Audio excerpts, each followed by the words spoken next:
संशय का नाश करता है सत्संग। साथ संगत जी, आइए जानते हैं इस कहानी के माध्यम से।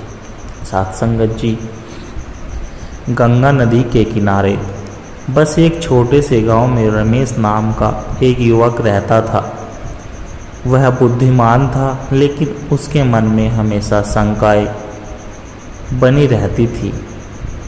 वह धर्म, ईश्वर और जीवन के उद्देश्य को लेकर बहुत उलझन में रहता था।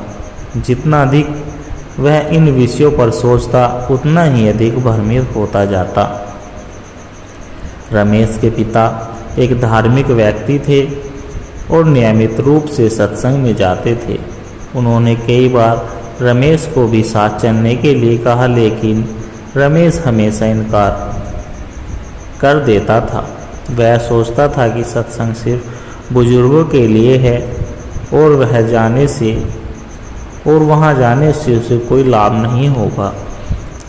संशय का आरंभ। एक दिन गांव में एक प्रसिद्ध संत का आगमन हुआ। चारों ओर उनकी चर्चाएं हो रही थी। गांव के लोग कहते थे कि उनकी वाणी में गहरा ज्ञान है। उनके सत्संग से जीवन की सभी शंकाएं दूर हो जाती है। रमेश के पिता ने फिर से उसे सत्संग में चलने के लिए कहा। इस बार रमेश ने सोचा कि क्यों न एक बार जाया जाए, हो सकता है कि उसे भी कुछ न कुछ नया सीखने को मिले।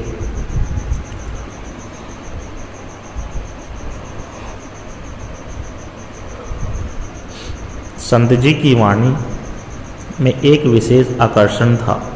उन्होंने कहा, मनुष्य का सबसे बड़ा शत्रु उसका संशय है। संशय ज्ञान का परिणाम है और अज्ञान से ही भय उत्पन्न होता है। जब तक हम ज्ञान की रोशनी में नहीं आते, तब तक मन में शंकाएं बनी रहती है। जैसे अंधकार केवल प्रकाश से ही मिटता है, वैसे ही संशय केवल सत्संग रूपी ज्ञान के प्रकाश से ही मिट सकता है। रमेश को ये बातें बहुत गहरी लगी। उसने सोचा कि उसका जीवन भी तो शंकाओं से भरा हुआ है। संत जी ने आगे एक कहानी सुनाई। एक बार एक आदमी को संदेह हुआ कि उसके घर में कोई भूत रहता है। वह वहाँ हर समय डरता रहता और रात में किसी भी आवाज़ को भूत समझ लेता था।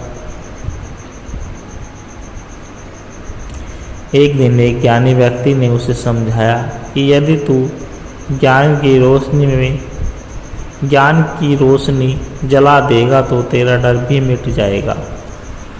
उस दिन आदमी ने अपने मन में अज्ञान को दूर किया और फिर कभी उसे कोई डरा नहीं सका। इस प्रकार जब तक हमारे मन में संशय रहेगा, तब तक हम जीवन में कभी भी खुश नहीं रह सकते। संशय का नाश। रमेश को एहसास हुआ कि वह भी बिना किसी ठोस कारण के ही संदेह में जी रहा था। उसे जीवन के सत्य को समझने के लिए सही मार्गदर्शन चाहिए था। उसने संत जी से कई प्रश्न पूछे, जिनका उन्होंने बहुत सरल और स्पष्ट उत्तर दिया। धीरे धीरे रमेश की शंकाएं दूर होने लगी।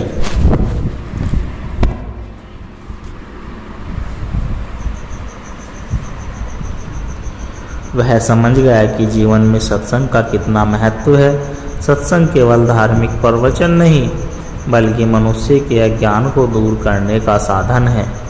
यह वह प्रकाश है जो अंधकार रूपी संशय को समाप्त करता है। उस दिन के बाद वे रमेश का जीवन बदल गया। उसने न केवल सत्संग को अपनाया, बल्कि अपने मित्रों और गांव के अन्य लोगों को भी इसके लिए प्रेरित किया। अब वह पहले की तरह उलझनों में नहीं रहता, बल्कि हर समस्या का समाधान सही ज्ञान और सकारात्मक दृष्टिकोण से ही मिलता है।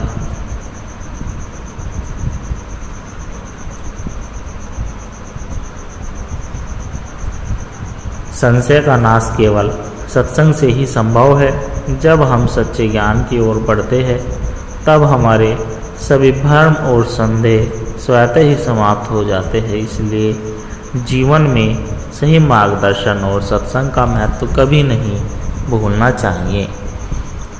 सत्संगत जी सत्य की खोज। बहुत समय पहले की बात है, एक छोटे से राज्य में अर्जुन नाम का एक युवक रहता था।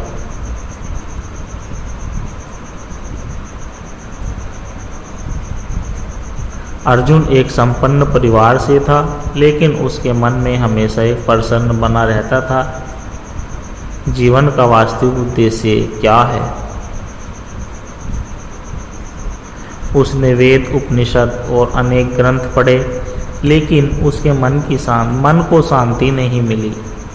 उसे ऐसा लगता था कि वह सिर्फ शब्दों को पढ़ रहा है, लेकिन आत्मा का विकास जब नहीं रह पा सकता।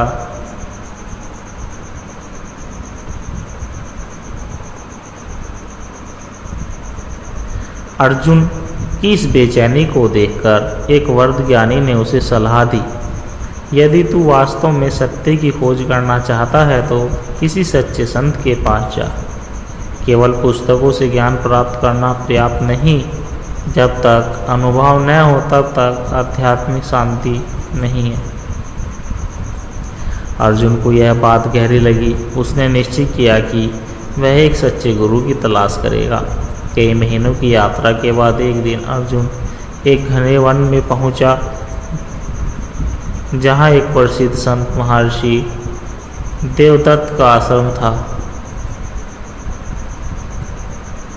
संत को देखकर अर्जुन ने उनके चरणों में प्रणाम किया और उनकी जिज्ञासा प्रकट की।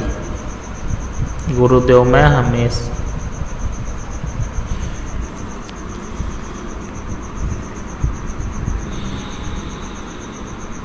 सत्संगत जी दास के द्वारा कहे गए आध्यात्मिक कहानी विचार और सत्संग विचार यदि आप जी को अच्छे लगे हो तो लाइक, कमेंट, शेयर जरूर कर दें और दास के चैनल को सब्सक्राइब कर दें और दास को आशीर्वाद दे कि आप जी के चरणों में हर रोज़ ऐसे ही एक आध्यात्मिक सत्संग विचार, कहानी विचार लेकर आता रहूं। सत्संगत जी बड़े प्यार के साथ कहना जी, धन निरंकार जी।